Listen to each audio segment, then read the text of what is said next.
Your inclusive and accessible WhatsApp banking solution is here. UVCon empowers every customer, especially individuals with disabilities, to manage their banking needs effortlessly. UVCon features a simple, user-friendly chat interface designed for everyone. It prioritizes security and ease, making banking as straightforward as sending a message. From your registered mobile number, simply type "Hi" and send it to Union Bank of India's official WhatsApp number 9666 606 060. Select your preferred language for a personalized and inclusive experience. Follow simple steps to register. Authenticate with an OTP. Set your MPIN and TPIN in the directed browser window. And that's it. Your registration is complete. To start banking with UVCon, type "Hi", authenticate with your MPIN. Click on Resume to UVCon to return to WhatsApp Messenger. An easy-to-navigate menu is featured with the following services: account services, government and tax services, debit card services, credit card services, check services, loan services, and many more. 66 services are available in total. Union Bank of India is proud to offer a dedicated menu category within UVCon for customers with disabilities. Access specialized support by connecting with our disability support team. Scan the QR code below to start enjoying UVCon WhatsApp banking services today. Union Bank of India is committed to making banking accessible for everyone. With UVCon, inclusive banking is just a message away. Experience the ease and convenience of modern banking today.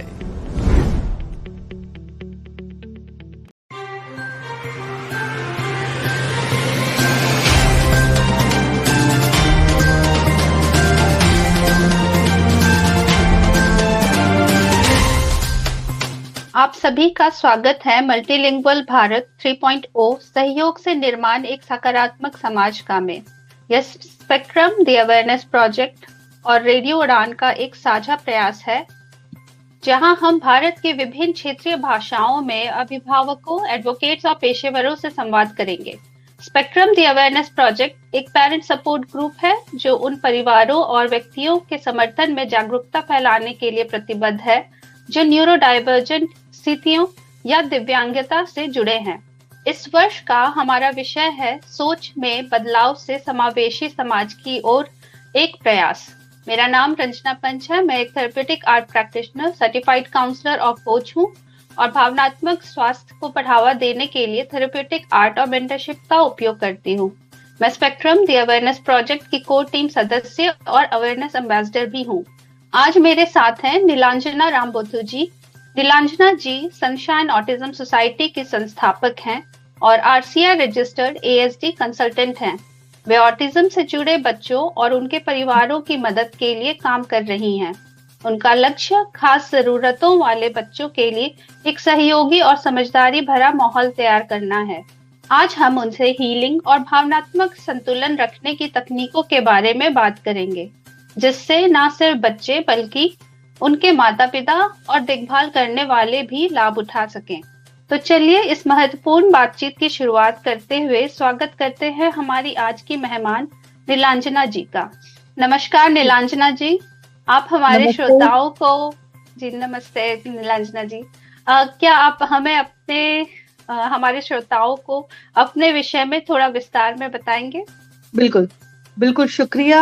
बहुत अच्छा लग रहा है यहाँ आके बात करके, क्योंकि मैं शायद पहली बार पार्टिसिपेट कर रही हूँ। और ये चेंजिंग माइंड मतलब अपने सोच को बदलना, अपने से बृहद सोचना, आई थिंक इससे बढ़िया थीम और हो ही नहीं सकता है। और ऑटिज्म फील्ड ऐसा एक फील्ड है जहाँ पे हर वक्त हम लोग कुछ ना कुछ नया सुनते हैं, ये थेरेपी वो थेरेपी, ये बहुत कुछ होता है कि एक माँ बाप जाके पूरे कंफ्यूज हो जाते हैं, वो सोच में पड़ जाते हैं।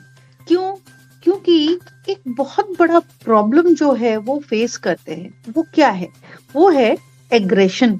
मैं ऑटिज्म फील्ड में मेरा सबसे ज्यादा काम इसी एरिया में है कि ये जो एग्रेशन है, ये जो उनका गुस्सा हो जाता है, मेल्ट डाउन हो जाता है, वो तकलीफ में चले जाते हैं, किसी को खाने का प्रॉब्लम, किसी को सोने का प्रॉब्लम, टॉयलेट इश्यूज, ये जो दिक्कतें हैं उन्हें फेस करनी होती है सही तरीके से, बहुत वक्त उन्हें इन सवालों का जवाब नहीं मिलता है। शायद एक्सपेरिमेंट्स होता है या मिसलीड होता है, उससे क्या होता है बच्चे का प्रॉब्लम बहुत बढ़ जाता है। तो जाहिर सी बात है जिस बच्चे में इतना गुस्सा आ जाता है, यहाँ तक वो खुद को मारता है या दूसरों को मारता है, तो वहां पे हीलिंग शब्द का तो बहुत ज्यादा प्रभाव होना चाहिए, है ना। तो ये कब कहाँ से शुरू होता है? ये माँ बाप से शुरू होता है, क्योंकि जो बच्चा है ना वो खुशी होता है, वो दुखी नहीं होता है क्योंकि उसके माँ बाप उसके साथ है। लेकिन उन माँ बाप का क्या? तो मैं आज जब काम शुरू किया था, सबसे पहले मैंने अपने ऊपर काम किया। मैं एक पेरेंट भी हूँ प्रोफेशनल के साथ, तो मेरा सबसे पहला काम था अपने आप को बदलना, अपने आप को तैयार करना। और जब मैंने अपने आप को तैयार किया तब मुझे समझ में आया कि मुझे करना क्या है इन बच्चों को हील करने के लिए। तो अगर एक पेरेंट को उसको आंसर मिलता है, वो मुस्कुराता है, तो बच्चे जरूर मुस्कुराते हैं, और मुस्कुराना ही सबसे बड़ा हीलिंग होता है। क्योंकि अंदर का द्वेष अगर आपका निकल गया तो फिर, और हमारे बच्चों में प्रॉब्लम क्या है, वो ठीक से बोल नहीं पा रहे, शब्द है या नहीं है, वो अपनी मन की भावनाओं को बोल नहीं पाते हैं, इसलिए आक्रोश बढ़ता है। शब्द उच्चारण नहीं कर पाते हैं, उससे भी आक्रोश बढ़ता है। वो तो इतना भी नहीं बोल पाते हैं कि माँ तेरे साथ बात करना है, चल हम दोनों बैठ के बात करते हैं। वो एक माँ को भी तकलीफ देती है, क्योंकि माँ तरसती है कुछ शब्द सुनने के लिए।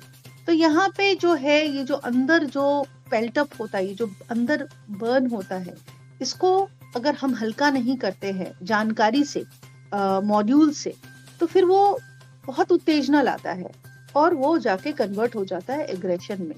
तो हीलिंग की बात तो यहाँ पे बिल्कुल आती है ना रंजना जी? जी बिल्कुल बिल्कुल, आपने सही कहा नीलांजना जी। और जैसा कि आपने कहा कि आप स्वयं भी एक अभिभावक हैं और आपने खुद पर पहले काम किया, और उसके बाद फिर वो बाकी चीजों पे अपने बच्चे के साथ भी काम करने में और दूसरे लोगों की सहायता करने में भी आपके लिए मददगार साबित हुआ।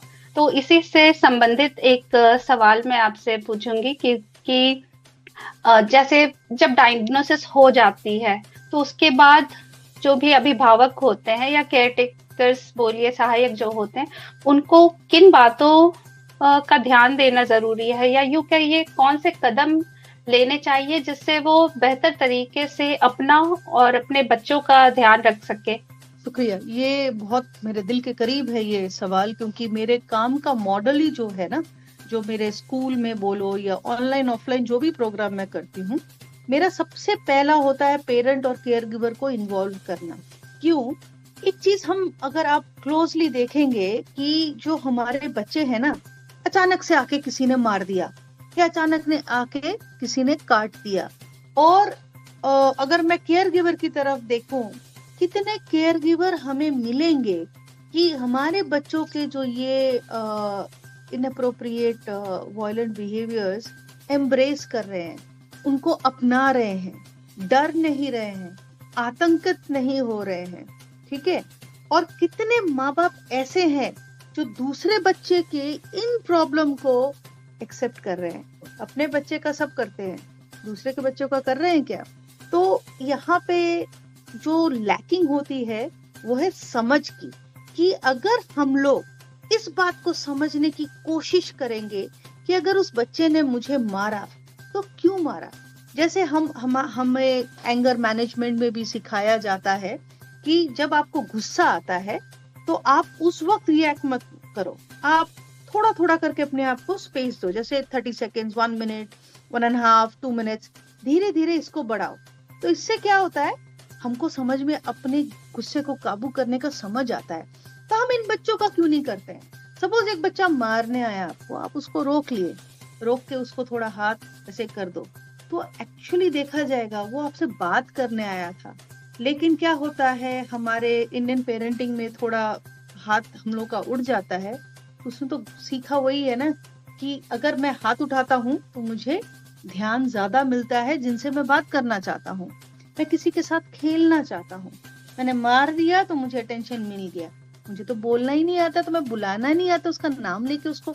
तो ये सारी बातें, ये जो तकनीकी होती हैं, अगर ये हम अपने केयर गिवर्स को ट्रेन करते हैं, एक माँ बाप को पेरेंट ट्रेनिंग में ट्रेन करते हैं, तो उससे क्या होता है ना, बच्चा काम डाउन होता है, क्योंकि आप उसको प्रेडिक्टेबिलिटी दे रहे हो, आप उसको जरिया दे रहे हो कि भाई तुम इस तरह से हमें अप्रोच करो और हम खुश होंगे, मार के नहीं, काट के नहीं।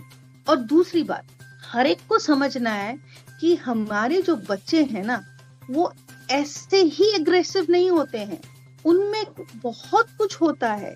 अगर हम फिजियोलॉजिकल पैथोलॉजिकल बातें करें तो उनमें क्या होता है कि जो ये पीरियोडिकली हार्मोनल चेंज हमारे बॉडी में होते हैं, ये तो एक पैटर्न होता है, उस वक्त बहुत सारे ऐसे स्टिमुलेशन होते हैं जो उनको ऑफ गियर कर देते हैं। तब क्या होता है, उनका पैटर्न ऑफ रिस्पॉन्स बहुत चेंज हो जाता है, एक्सप्रेशन चेंज हो जाता है। तो हमको ये सारे माध्यम अपने आप को एम्पावर करना पड़ेगा। सनशाइन में यही काम सबसे ज्यादा होता है। मेरा ध्यान बच्चों से ज्यादा पेरेंट और केयर गिवर पर होता है कि तुम अपना अप्रोच ठीक करो, अपने आप हमारे बच्चे रोल मॉडलिंग में सीख जाएंगे। आप खुद एक जरिया बनो उनको सिखाने के लिए। किताबी नॉलेज से कुछ नहीं होता है, आपकी प्रतिक्रिया, आपकी छाया पे वो अच्छे से पलेंगे।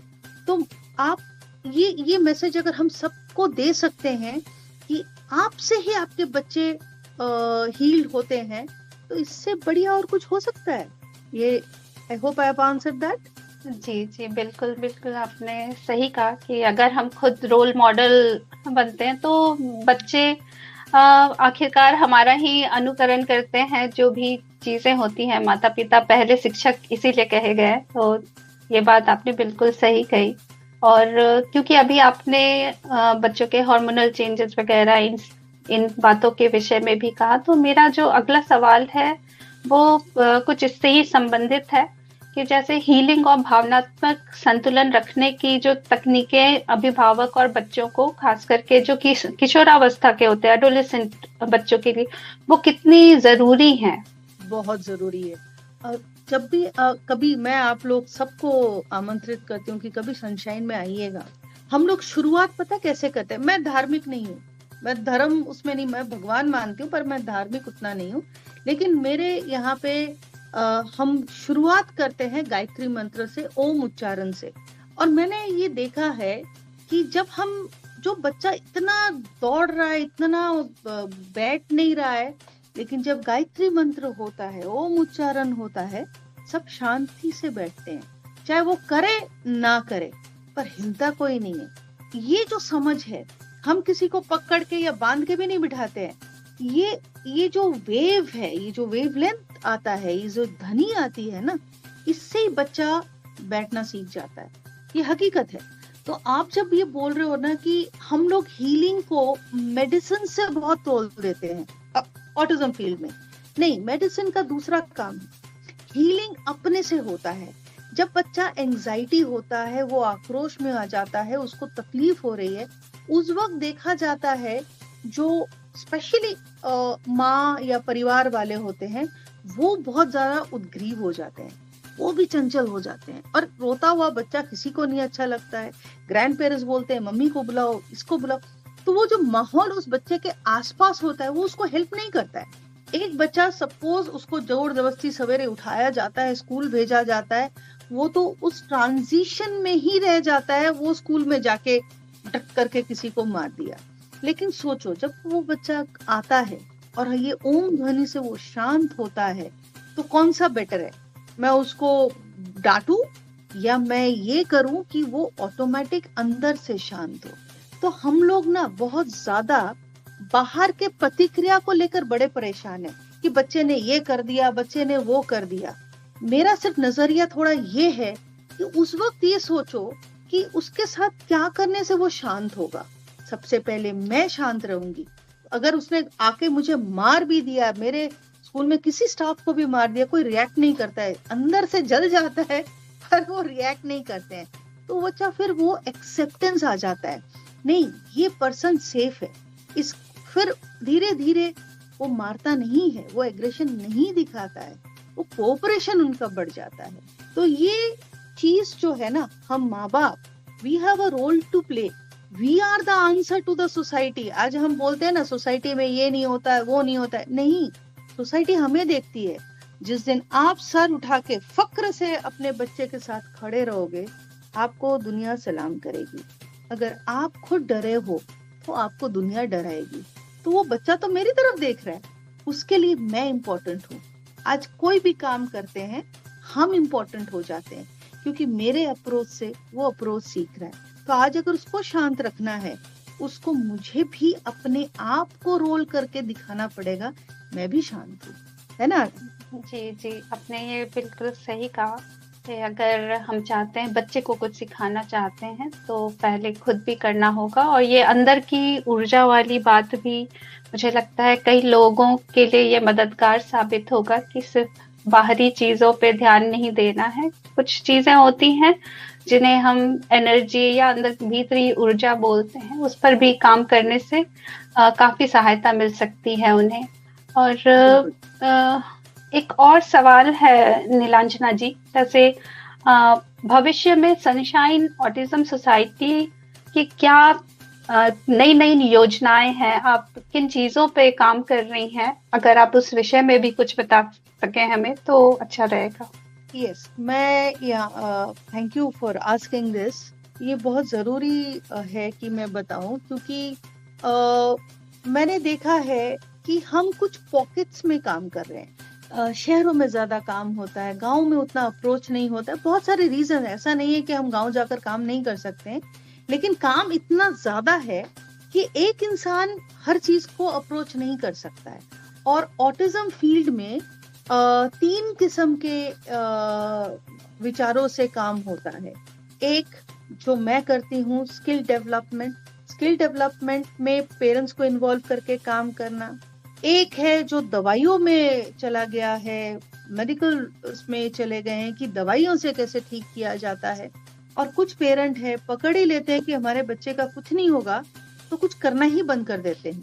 तो हम लोग इस भवंडर में है। और ये सिर्फ ऑटिज्म में होता है कि दूसरे डिसेबिलिटी सेक्टर में देखा जाता है कि कहीं पे कम्युनिटी बिल्ड करके फिर भी काम हो रहा है, पर हमारे इसमें स्पेक्ट्रम इतना वाइड है कि हम पेरेंट्स ही एक दूसरे के बच्चे के स्किल्स अनपैरेड होने की वजह से कनेक्ट नहीं कर पाते हैं कुछ विचारों से, और सही किस्म का शायद मदद नहीं मिलता है, जानकारी नहीं मिलता है।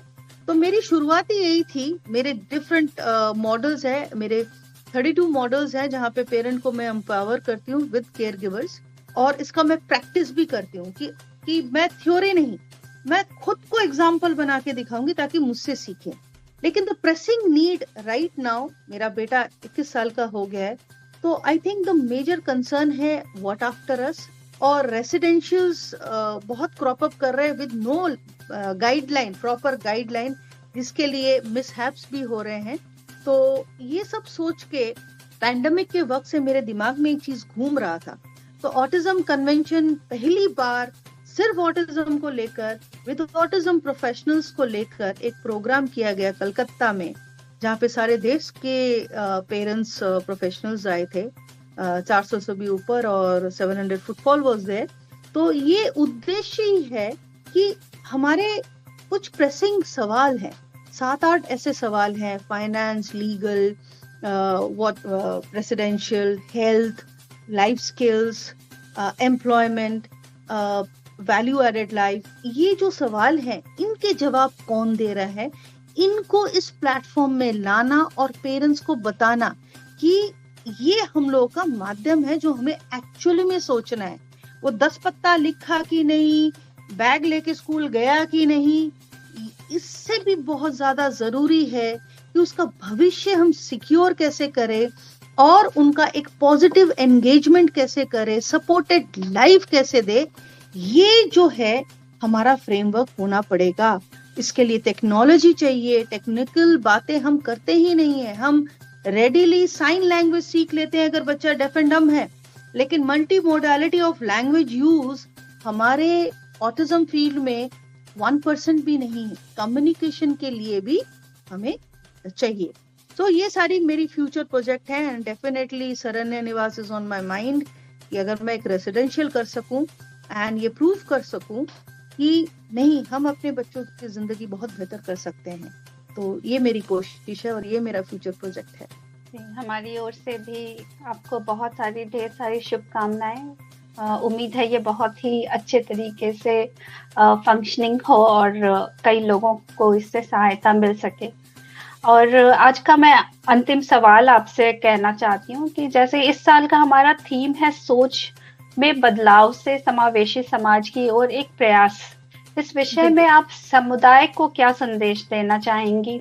मैं समुदाय को बिल्कुल 2 शब्दों में ही कहूंगी कि टेक्नोलॉजी लेके सोचिए, और दूसरा, एग्रेशन को हमारे बच्चों का पर्सनालिटी मत समझिए। एग्रेशन को समझने की कोशिश कीजिए कि वो कम्युनिकेशन है, वो कुछ बोलना चाहते हैं, हम सुन नहीं रहे हैं। तो आज हमारा जो चेंजिंग माइंड के लिए हमें सुनना जरूरी है अपने बच्चों को, चाहे वो भाषा यूज करे चाहे ना करे। जब तक आप सुनोगे नहीं तब तक आप समझोगे नहीं, यही मेरी बात है। जी, आपने बहुत ही सही कहा कि किसी को समझने के लिए उसे सुनना भी बहुत जरूरी है, चाहे वो शब्दों में हो चाहे उनकी भावनाओं को समझते हुए हो, पर उन्हें सुनना बहुत ही जरूरी है ताकि हम उन्हें समझ सकें। बिल्कुल। नीलांजना जी, आपने ये बहुत सारी बातें हमारे साथ और साझा की, उसके लिए आपका दिल से धन्यवाद। श्रोताओं का भी हार्दिक धन्यवाद जिन्होंने हमें सुना और इस पहल का समर्थन किया। रेडियो उड़ान के श्री दानिश महाजन और उनकी पूरी टीम को धन्यवाद जिन्होंने इस संदेश को दूर दूर तक पहुंचाने में सहयोग दिया। यही थी आज की हमारी खास पेशकश। धन्यवाद, हम फिर मिलेंगे आपसे।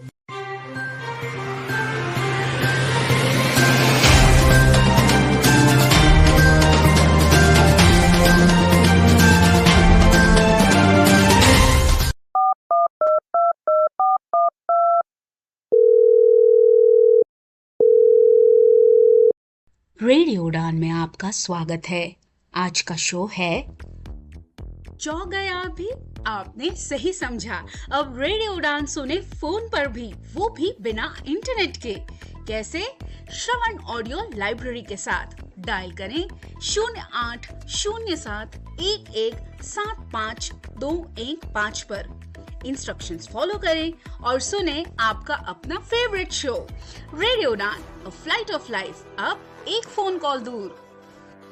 Shravan Audio Library is an initiative by National Association for the Blind Delhi in association with United Way Delhi.